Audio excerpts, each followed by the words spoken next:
అందరికీ నమస్కారం. మీరంతా డిఎస్సి, టీజీటీ పరీక్షలకు చాలా సీరియస్గా ప్రిపేర్ అవుతున్నారని తెలుసు. సో మీ ప్రిపరేషన్కి హెల్ప్ అయ్యేలా ఈరోజు మనం విజ్ఞాన శాస్త్రం యొక్క అసలు స్వభావమేంటి, దాని పరిధి ఎంతవరకు ఉంది అనే విషయాలను లోతుగా, వివరంగా తెలుసుకుందాం.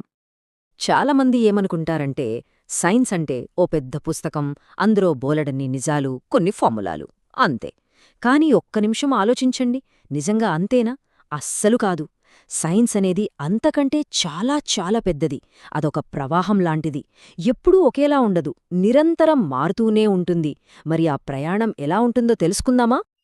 ఓకే, సైన్స్ని సరిగ్గా అర్థం చేసుకోవాలంటే ముందు మనం దాన్ని మూల సూత్రాలను పట్టుకోవాలి. శాస్త్రీయంగా ఆలోచించడానికి ఇవే పునాదులన్మాట. మనం గుర్తుపెట్టుకోవలసిన మొట్టమొదటి అతి ముఖ్యమైన విషయం ఇదే. విజ్ఞాన శాస్త్రం ఏది కూడా 100% ఖచ్చితం అని చెప్పదు. దాని బదులుగా మన దగ్గరున్న ఆధారాలను బట్టి ఇది జరగడానికి ఎక్కువ అవకాశం ఉంది అని బలమైన సంభావ్యతలను, వివరణలను ఇస్తుంది. ఇది సైన్స్లో లోపం కాదు, దాని పద్ధతిలోనే ఉన్న ఒక ముఖ్యమైన లక్షణం. ఇక రెండవది వస్తునిష్టత, అంటే ఆబ్జెక్టివిటీ. సింపుల్గా చెప్పాలంటే సైన్స్లో పరిశోధకుడి వ్యక్తిగత అభిప్రాయాలకు, ఇష్టాలకు, నమ్మకాలకు అస్సలు విలువ ఉండదు. ప్రయోగంలో ఏం తేలింది, పరిశీలనలో ఏం కనపడింది, ఆ ఆధారాలు మాత్రమే ఫైనల్. సరే, ఒక సైంటిస్ట్ ఏదో కనిపెట్టారు, అంతటితో అయిపోతుందా? లేదు. అదే ప్రయోగాన్ని అవే పరిస్థితుల్లో ఈ ప్రపంచంలో ఎవరు చేసినా సరే మళ్ళీ అదే రిజల్ట్ రావాలి. దీన్నే మనం నిరూపణ లేదా వెరిఫయబిలిటీ అంటాం. దీనివల్లే సైన్స్కి అంత నమ్మకం, అంత విశ్వసనీయత. విజ్ఞానశాస్త్రం అనేది కాల్లో మేడలు కట్టడం కాదు, కేవలం ఆలోచనలతోనో ఊహలతోనో పనిచెయ్యదు. ఇది అనుభవాత్మకమైనది. అంటే మనం కళ్లతో చూడగల, చేతులతో కొలవగల, పరీక్షించగల విషయాలపైనే ఆధారపడి ఉంటుంది.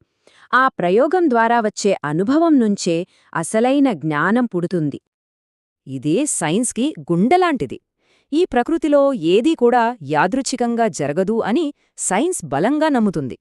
ప్రతి ఫలితం వెనుక ఒక ఖచ్చితమైన కారణముంటుంది. ఆ కారణాన్ని వెతకడమే శాస్త్రవేత్తల పని. సరే, ఇప్పటివరకు అంతా బానే ఉంది. ఇప్పుడు మనం సైన్స్లోని కొంచెం కష్టమైన కానీ చాలా ఇంట్రెస్టింగ్ కాన్సెప్ట్కి వద్దాం. అసలు సైన్స్ సత్యం అనే పదాన్ని ఎలా చూస్తుంది? అది ఎప్పటికీ మారదా, లేకపోతే మారుతుందా?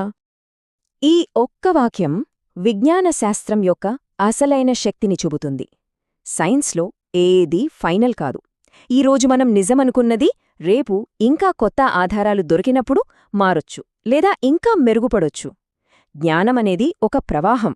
అది ఆగిపోదు, ఎదుగుతూనే ఉంటుంది. చూడండి, సైన్స్ ఎప్పుడూ సాపేక్ష సత్యం అనే దాంతోనే పనిచేస్తుంది. మీకు ఒక సింపుల్ ఎగ్జాంపుల్ చెప్తాను, క్లియర్గా అర్థమవుతుంది. న్యూటన్ గమన నియమాలు గుర్తున్నాయా? ఎన్నో ఏళ్లపాటు వాటిని తిరుగులేని నిజాలు అనుకున్నాం మనం. కాని తర్వాత ఐన్స్టైన్ వచ్చారు. తన సాపేక్ష సిద్ధాంతంతో ఏం చెప్పారంటే, ఆ న్యూటన్ నియమాలు కరెక్టే, కాని అన్ని చోట్లా కాదు, కొన్ని ప్రత్యేక పరిస్థితుల్లో మాత్రమే 100% కరెక్ట్ అని చూపించారు. చూసారా? అంటే న్యూటన్ చెప్పిన సత్యమేమైంది? అది సాపేక్షమైపోయింది. దీన్ని బట్టి మనకేమర్థం కావాలి? సైన్స్లో ఎప్పటికీ ఏ పరిస్థితుల్లోనూ మారని నిరపేక్ష సత్యం అనేదానికి స్థానం లేదు. సో, శాస్త్ర స్వభావం మీద ఒక ఐడియా వచ్చింది గదా? మరిప్పుడు దాని పరిధి ఎంత పెద్దదో, అంటే అది ఏ ముఖ్యమైన రంగాలను తనలో ఇముడ్చుకుందో చూద్దాం. మనం ఇప్పుడు చూడబోయే ఈ వర్గీకరణ నేరుగా మన ప్రామాణిక గ్రంథం నుంచే తీసుకున్నది. సో, ఇది మనకొక స్పష్టమైన ఫ్రేమ్వర్క్ ఇస్తుంది. విజ్ఞాన శాస్త్రాన్ని మనం బ్రాడ్గా 2 పెద్ద భాగాలుగా విడగొట్టొచ్చు. మొదటిది భౌతిక శాస్త్రాలు, అంటే ఫిజికల్ సైన్సెస్. ఇవి ఎక్కువగా నిర్జీవ పదార్థాలు, శక్తి, వీటి గురించి చదువుతాయి. ఉదాహరణకు ఫిజిక్స్, కెమిస్ట్రీ. ఇక రెండవది జీవశాస్త్రాలు, అంటే బయోలాజికల్ సైన్సెస్. పేర్లోనే ఉంది కదా, ఇవి జీవుల గురించి అధ్యయనం చేస్తాయి. వృక్షశాస్త్రమంటే మొక్కల గురించి, జంతుశాస్త్రమంటే జంతువుల గురించి. సరే, ఇప్పటిదాకా మనం డిస్కస్ చేసిన మెయిన్ పాయింట్స్ని ఒకసారి క్విక్గా రివైజ్ చేద్దామా? ఈ చిన్న మెమరీ టెస్ట్ మీ పరీక్షల ప్రిపరేషన్కి బాగా హెల్ప్ అవుతుంది. రెడీనా? మొదటి ప్రశ్న మీకోసం.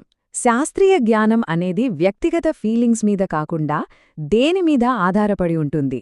మనం చర్చించుకున్న కీలక సూత్రాల్లో ఇదొకటి. కొంచెం గుర్తు తెచ్చుకోండి. ఆ పదమేంటి?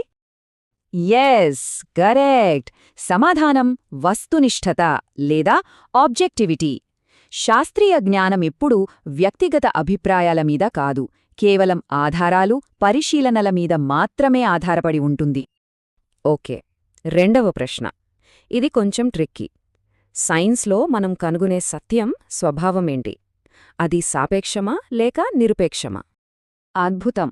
సమాధానం సాపేక్ష సత్యం. ఎందుకంటే కొత్త ఆధారాలు వచ్చిన కొద్దీ సైన్స్లోని నిజాలు కూడా మారచ్చు లేదా ఇంకా మెరుగుపడచ్చు. ఇక చివరి ప్రశ్న. ఇది సైన్స్ వర్గీకరణకు సంబంధించింది. జీవులు అంటే లివింగ్ ఆర్గానిజమ్స్ గురించి చదివే శాస్త్రాలన్నిటినీ కలిపి ఏమంటారు? ఖచ్చితంగా వాటిని జీవశాస్త్రాలు అంటే బయోలాజికల్ సైన్సెస్ అంటారు. బాటనీ, జువాలజీ అన్నీ దీని కిందకే వస్తాయి. కాబట్టి ఫైనల్గా మనం గుర్తుంచుకోవాల్సిందేంటంటే విజ్ఞాన శాస్త్రం అనేది ఒక డెస్టినేషన్ కాదు, అదొక నెవర్ ఎండింగ్ జర్నీ. మిమ్మల్ని ఒక ఆలోచనతో వదిలి వెళ్తున్నాను. ఈరోజు మనం నిజమనుకుంటున్న సాపేక్ష సత్యం రేపు రాబోయే ఒక సరికొత్త అద్భుతమైన ఆవిష్కరణకు ఎలా పునాది వేస్తుంది? దీని గురించి ఆలోచించండి. ఈ విశ్లేషణ మీకు ఉపయోగపడిందని ఆశిస్తున్నాను. ధన్యవాదాలు.